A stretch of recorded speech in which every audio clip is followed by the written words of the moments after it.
Hello and welcome to another LeetCode solution video. This is problem number 57, insert interval. For this problem, you're given an array of non-overlapping intervals, where intervals I is equal to start of I to end of I, representing the start and the end of the ith interval, and the intervals is sorted in ascending order by the start value. You're also given an interval, new interval, which is equal to start end, that represents the start and the end of another interval. Insert the new interval into intervals such that intervals is still sorted in ascending order by start, and intervals still does not have any overlapping intervals. Merge overlapping intervals if necessary. Return intervals after the insertion. For example 1, we're given our intervals as 1, 3, and 6, 9, and our new interval is 2, 5.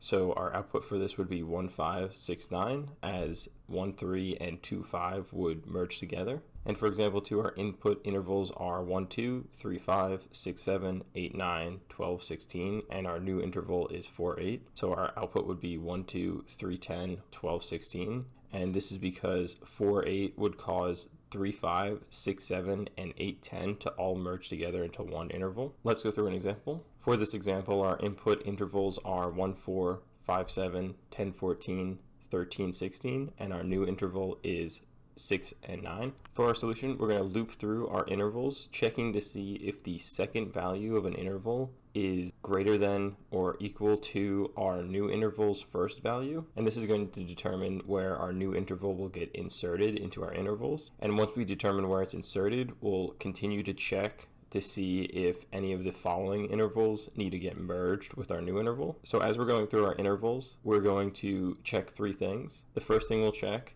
is if the second value of our current interval we are looking at is less than the first value of our new interval. So in this case, we'd be checking to see if 4 is less than 6, which it is. So in this case, we'll want to take our current interval we're looking at and append it to our result array. And since that check was valid, we move on to our next interval. So now looking at our second interval, we'll compare the second value to the first value of our new interval. Since 7 is not less than 6, we'll move on to our second check. Our second check is if the first value of our current interval is greater than the second value of our new interval. So 5 is not greater than 9, so we'll move on to our third check. Our third check checks to see if our current interval we're looking at is overlapping with our new interval. So we'll check if our second value of our current interval is greater than our first value of our new interval, which it is. So we'll merge our two intervals, and we'll merge them by taking the smaller of our two first values, so the smaller of 5 and 6, which is 5, and we'll take the larger of the two second values, so the larger between 7 and 9, which is 9,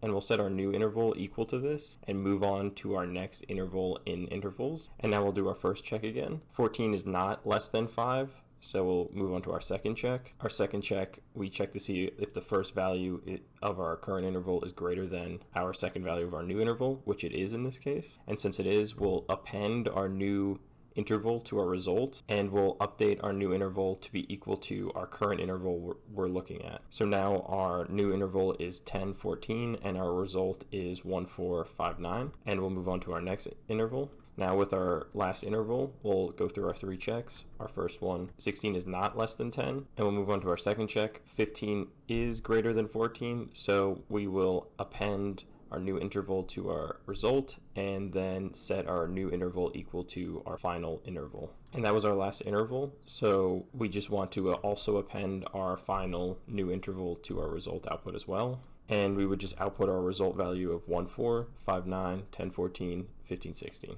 Let's jump into the code. The first thing we'll want to do is define our result variable. Next, we'll want to loop through our intervals. And as we go through our intervals, we'll want to do our three checks. The first check is if our current interval we're looking at, if the second value in that interval is less than our new interval's first value, then we'll want to add it to our result value. Then we'll move on to our second check, which is checking to see if the first value of our current interval is greater than the second value of our new interval. And if it is, then we'll want to append our new interval to our result and set our new interval equal to our current interval we are looking at.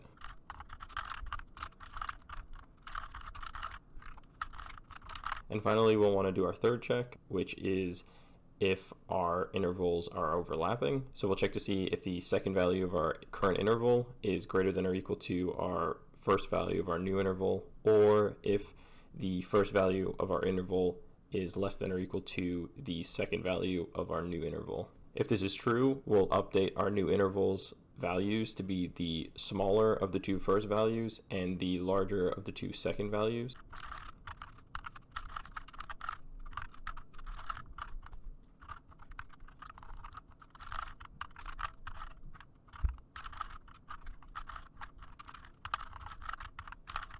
And that's it for our looping. So now we'll just want to append our newest new interval and return our result variable. And that's it for the code, so let's run this. All test case passed, so let's submit. Our solution was accepted, so that's it for this problem. If you like this video and want to see more content like it, make sure to check out my channel. Thanks for watching.